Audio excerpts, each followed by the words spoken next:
Let's turn all the lights on, 'cause we need to see the crowd going crazy.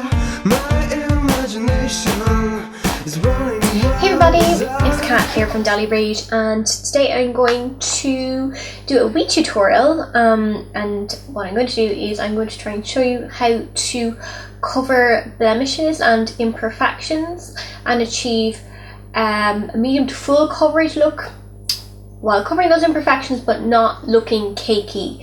So I sort of am in the Lisa Eldridge school of covering up imperfections, and that I prefer for the skin to come through where the skin is good, because you probably have really good skin in between whatever imperfections you might have.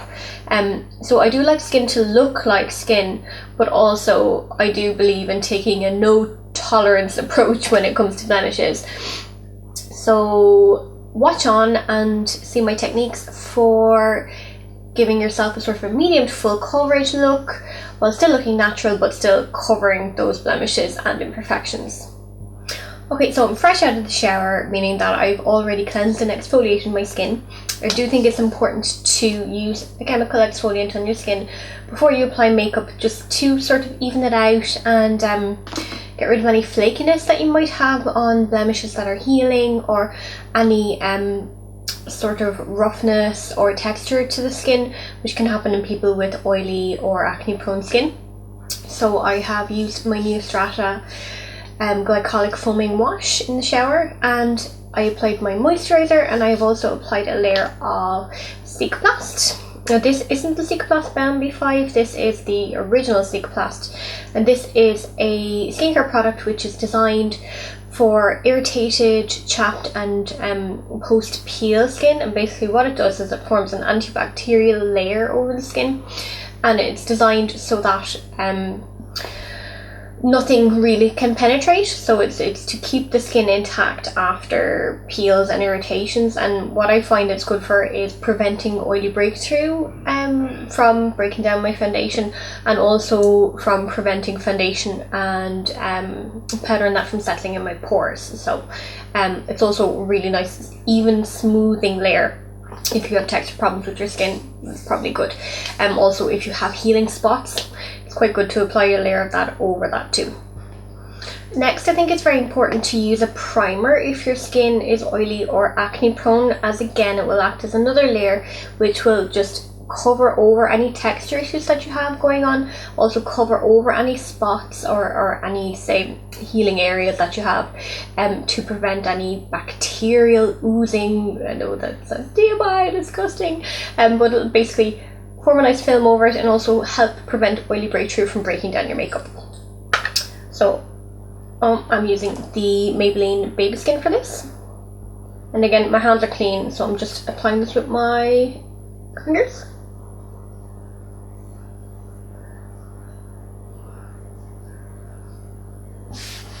Next, I'm going to apply my foundation, and I prefer to use not a full coverage foundation, but more of a medium full coverage foundation, and sometimes I'll even mix that in with a bit of a lighter coverage, more illuminating foundation.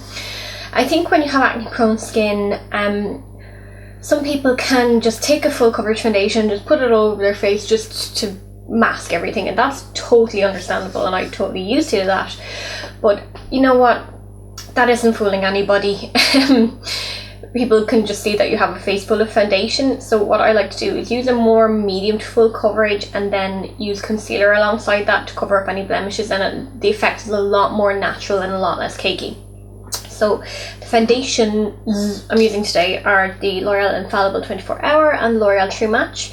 The reason I'm mixing both of these is because the Infallible 24 Hour is a little bit dark for me. Also, the coverage on this is a little bit more than I want for my skin at the moment, and the True Match is a little bit illuminating too, just to give that slightly more natural finish to the skin. So I'm just putting one pump on each of my hand, and I'm going to take my foundation brush, which is the Real Techniques buffing brush. I'm just going to mix them together on my hand. Then I'm going to just dab that in the main areas where I need the most coverage. and just to get most of the product off the brush. Then I'm going to start blending.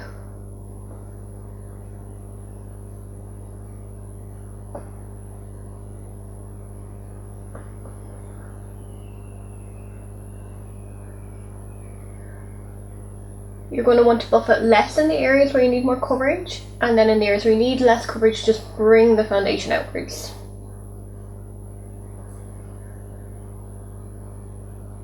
It's also important to bring the foundation down your neck,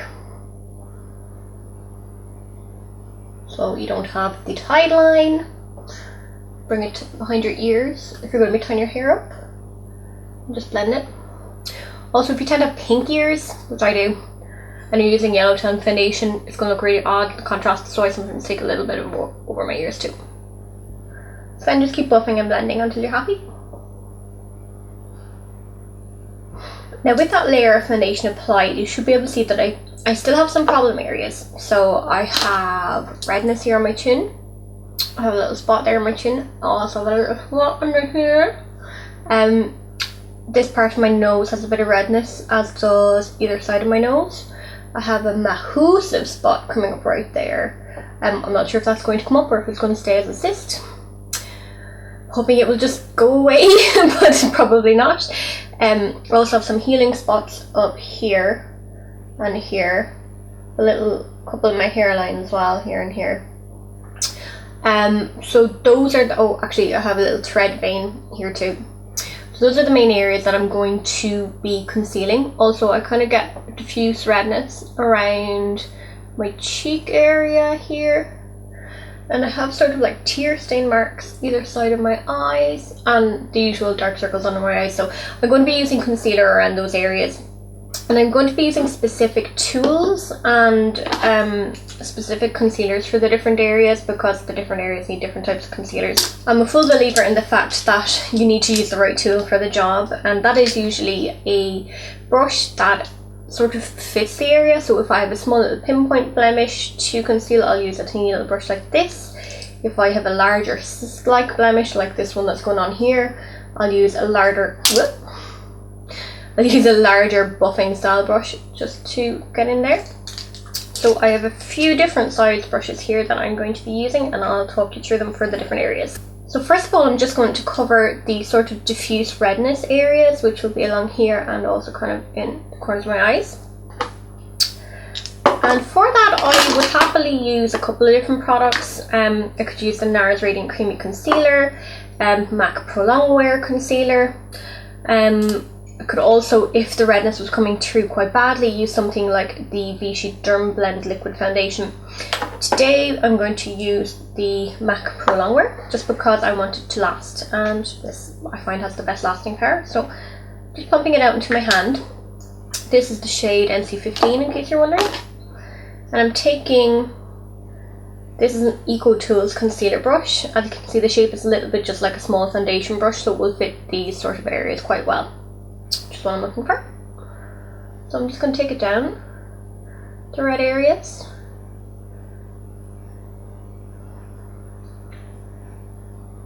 Down the bridge of my nose. And I'm going to use a little bit under my eyes too. And just in the corners.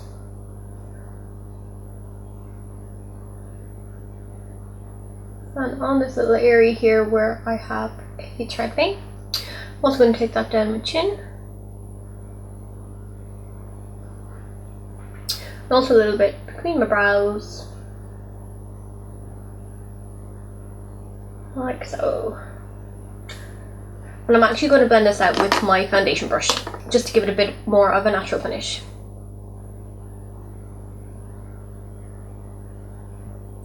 Because this is a sort of a diffuse area you're working with, diffuse redness as opposed to very specific issues, you want to keep the coverage nice and light and shear it out as you go.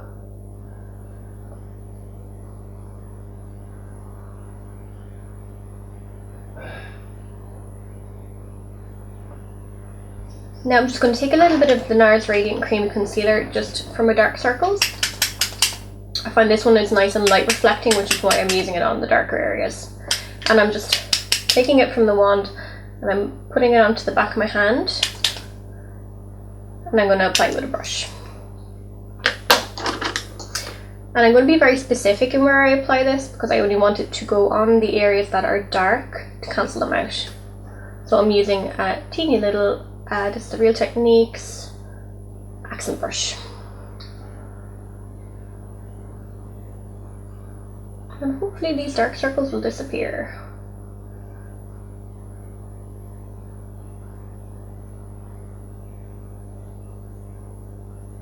And I'm just going to pat that in with my finger just to remove any excess product. And also it warms the concealer and it melts it into the skin, just making it look a little bit more natural. I should say that if your under eye area is dry, I probably wouldn't recommend that you use the NARS Radiant Creamy Concealer under there because it sets to quite a drying finish. So instead I would probably use something a little bit more emollient, maybe like the Collection 2000 Lasting Perfection Concealer under there. And with the under eye area, you want to set that pretty much straight away because it's going to start to crease straight away. Now I'm using Benefit Powder Flash to do this. Don't even know if they make this anymore, but I got it a few years ago and it has so much product in it that I'm still trying to get through it. What it is it's a silica based and sort of a pink toned light reflecting setting powder. A little bit like the Laura Mercier Secret Camouflage setting powder, whatever that one is. Very, very light with a very slight pink tone, which just helps to brighten areas that are sort of a dark grey. And I'm going to use, this is my Inglot 6SS brush to do it, which is just a fluffy brush. It's actually an eyeshadow blending brush, but I find the size of it is just right, just to give a little dusting of that to the under eye areas. I'm just going to tap that off because we don't want too much.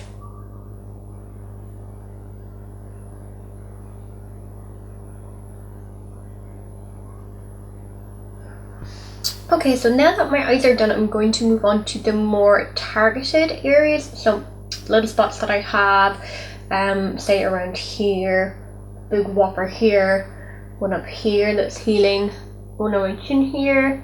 I also have small ones around here.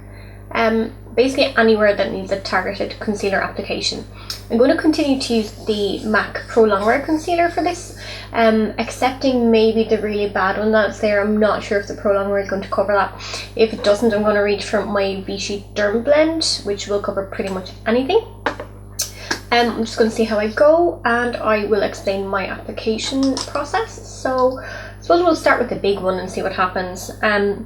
What I'm going to do is I'm going to take a Real Techniques Deluxe Crease brush for this. The reason I'm taking this is because of the size and also the density of the brush. The brush is quite dense, so it's going to pick up quite a lot of product, which is what you need when you're going in for something that big and that red. So I'm just going to pick up a little bit of product off of my hand and I'm going to just press it on directly onto the area. Press very, very gently. So once I have the area covered, then I'm going to blend it out. And I'm going to try not to blend the right in the middle where it's quite red and it needs the most coverage. I'm just going to blend out the edges, just to blend them in. Just blending and pressing. You can go back in and you can press on more if you need to. Just blending and pressing. I'm going to wipe off a bit of product off the brush at this stage because I need to do a little bit more blending. We have plenty of product there, so we don't need to add any more.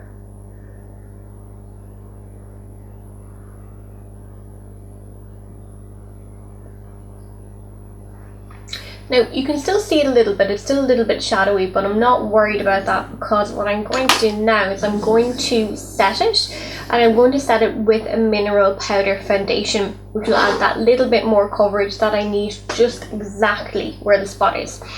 And for that I'm going to use the Laura Mercier Mineral Loose Foundation. So I'm going to take a little of that into the lid, and I'm going to take a smaller tapered, again, eyeshadow blending brush for this, just so I can be really precise on the center of that adding the coverage where I need it, not where I don't, and also this will set the concealer also.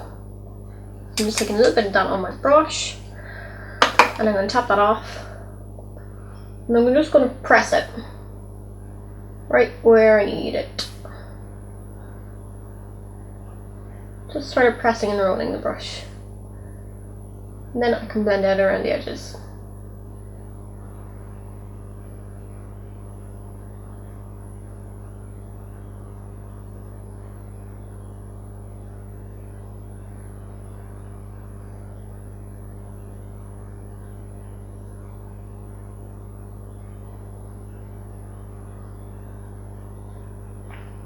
Hopefully you can see that now, that big old nasty spot is blending nicely into the skin.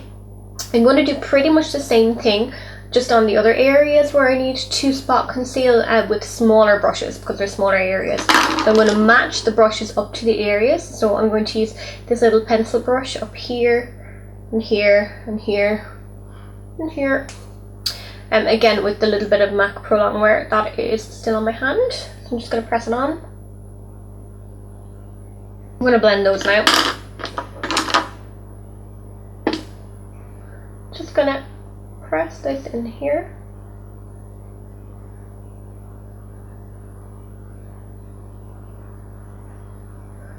Same here, just for those little more diffuse areas. Here, just going to blend by pressing lightly and tapping it around. Here.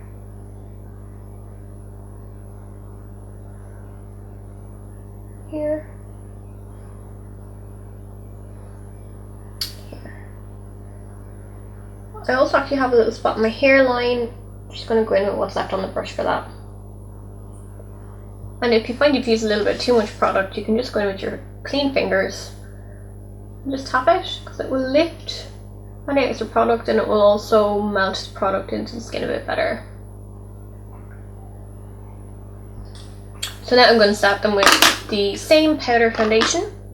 I'm going to use a bigger brush this time because they don't really need as much targeted coverage as the last Mahusive spot did. So I'm just going to use, again, my Inglosh 6XS, pat away the excess, and just go in and tap it. It's important to use a tapping motion rather than a swiping motion, because you'll swipe away the concealer if you do that. Now, just to set my foundation and make sure it lasts all day long, I'm going to use a little bit of the Vichy Dermablend setting powder. This is great because it's a micronized, I think you call it, type of powder, which means it's very, very, very fine. That means that basically it's going to catch pretty much every little single molecule of foundation that's on your face and bind it so that your foundation isn't going to break down. If you still feel that you need a bit more coverage at this stage, I don't. I think I'm alright because I have targeted the areas which are the most red. You could mix in a little bit of your mineral foundation at this stage with your powder and just kind of go over those areas. But I'm just going to go with the Vichy. And I'm just patting this on. Again, it's important to use a patting motion instead of using a swiping motion, because if you swipe, you're going to swipe that concealer right off where you applied it. So you're just being very gentle and you're just patting the powder around. So that's pretty much it. My face is foundationed and concealed. Everything is pretty much covered, but it doesn't look cakey at all. What I like to do at this stage is I like to add a little bit more dimension back into my face, because everything right now looks very flat and dimensionless. So I'm going to show you how to do this with the Hourglass Ambient Lighting palette. You could also use whatever contouring and highlighting products you have yourself that you like. But I really enjoyed the Hourglass Ambient Lighting palette because it just adds a little bit of luminescence to the face, which really lifts up your features. And you see, I'm getting older, so I can't really get away with the matte face anymore. If you're a little bit younger, you can probably get away with it, but I can't. I need a little bit of light added back into my face. I'm going to go in with the Radiant Light shade, which is sort of a little bit more bronzy, and I'm going to take that around the outer edges of my face. So just like you would if you're bronzing. And I'm going to be very careful with this. You don't want to swipe too much again because you'll disturb your foundation and your concealer. So you just want to do little patting motions. Then I'm going to take my Real Techniques setting brush with the highlighting shade, which is Incandescent Light here. And I'm just going to add it to the areas of my face that I want to highlight, the sort of high points. So the center of my forehead here, under my brows, down the bridge of my nose, top of my cheeks,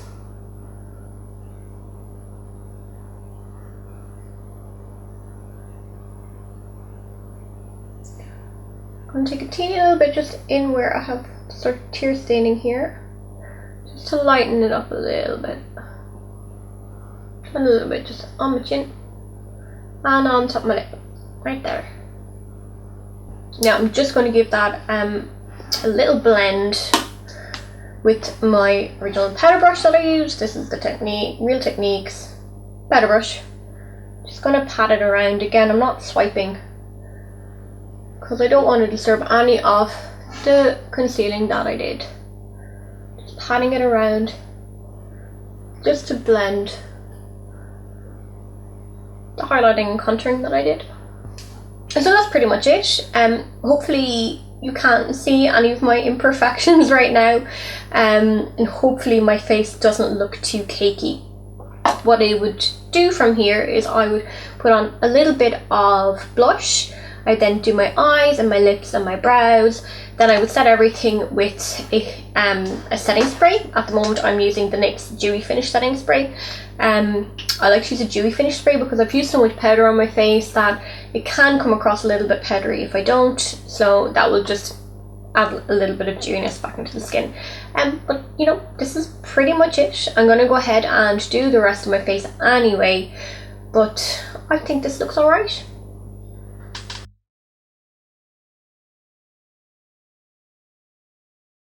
I didn't even notice the sound my body cares about this guy. I'm going to do my October favourites today and insert the usual, oh my god, it's November, Halloween,